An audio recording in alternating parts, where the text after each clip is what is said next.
Good morning. Wednesday, November 25th. This is Wise Words from Waldo. It's the day before Turkey Day. It's also exactly 1 month before Christmas.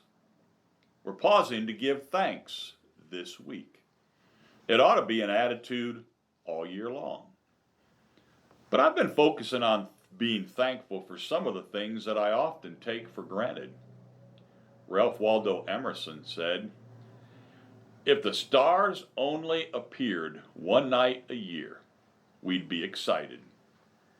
But since they appear every night, we can easily take the view for granted. Paul reminded the church in Ephesus to give thanks always for all things.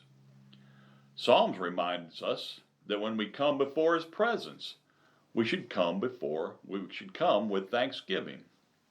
About 30 years ago, I was on a mission trip to Guyana, South America.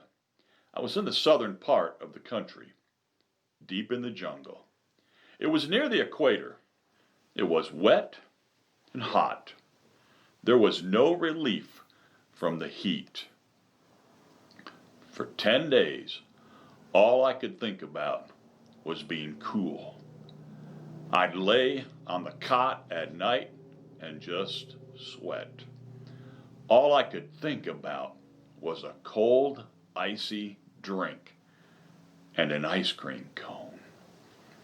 When you've got to go without electricity, air conditioning, and anything cold, you realize just how much you miss it and how much it means to you. I promised then that I would always be grateful for ice. Sadly, it wasn't long after I got back before I was taking it for granted again.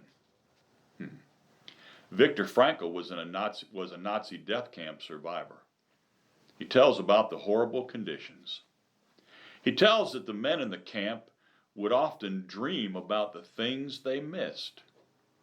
Surprisingly, there were a few things they dreamt about more than any other things: bread, cakes, and a clean bath. The very things we take for granted. Now stop and think about that.